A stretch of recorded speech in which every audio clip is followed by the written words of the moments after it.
The third pillar mentioned in this hadith of Gabriel is the zakat.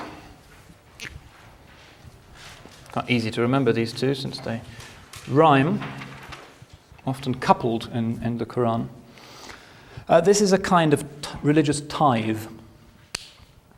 Now, just as there is an obligatory and a spontaneous form of the salat, so also there is an obligatory and a spontaneous optional form of charity. The Quran frequently enjoins Muslims to give sadaqah, which means charity generically, including the formal form of zakat. And it recommends that they be given in secret. But it also requires more formally the giving of this zakat, which is a kind of alms tax. The word itself means purity, and a number of hadiths indicate that one's wealth, one's money and property are not considered pure unless one has shared them in a divinely appointed proportion with the needy. Only when one has discharged this responsibility can one enjoy one's possessions in good conscience. The word zakat also means growth, referring to the Prophet's insistence that no fortune ever diminished through charity. In other words, the idea is if you give, God will be pleased and will give you even more. The hadith, as incorporated into the classical canonical manuals of Islam, explains that the basic rate of zakat is 2.5%. This is a percentage not of income, but of actual wealth.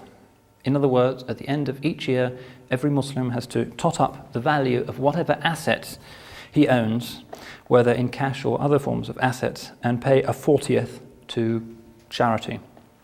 Some assets are actually exempt. For instance, if you own a house for your own use, you're not obliged to give 2.5% of its value away each year. That would be considered too onerous. But if you own an extra house, for instance, in order to make a profit selling it, then it's considered to be a zakatable asset, a word which unfortunately some Muslims in the West are now using.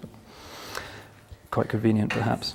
On certain categories, for instance, some forms of crops, and some precious metals and precious stones, the rate can go up, for instance, to 10%. The actual process of donation has typically been left to the individual, although the Quran seems to suggest that it is best supervised by the state. Today in the Muslim world, some governments collect it by the rather hit-and-miss method of adding it to income tax. But given the notorious inefficiency of some state bureaucracies in the third world, this is pretty unpopular. Some countries have made it work well. For instance, in Malaysia, if you're a Muslim, it's automatically added to your income tax every year, and the state allocates it to charitable purposes of various kinds. The problem with that is that it obliges the tax collector, sometimes by his nature not the most discerning of individuals, responsible for deciding whether a taxpayer is Muslim or Christian or something else, and that adds an extra complication. Yep. Yeah, that was my question. Like, if you're living in Malaysia and they take it out of your income tax, I know that not. How do they do that if you're a Christian living in Malaysia, or if you're a Buddhist or something? If you're not a Muslim, you don't pay it. Okay, and how do they determine that? Is that the census, or is there some? I haven't seen the Malaysian tax form, but I assume that the government has central records and people declare themselves. Okay. Yeah. But as I said, in most Muslim countries, it's actually left to the individual, partly for these administrative reasons. So usually it's a private affair. Sometimes the sums involved can be fairly massive.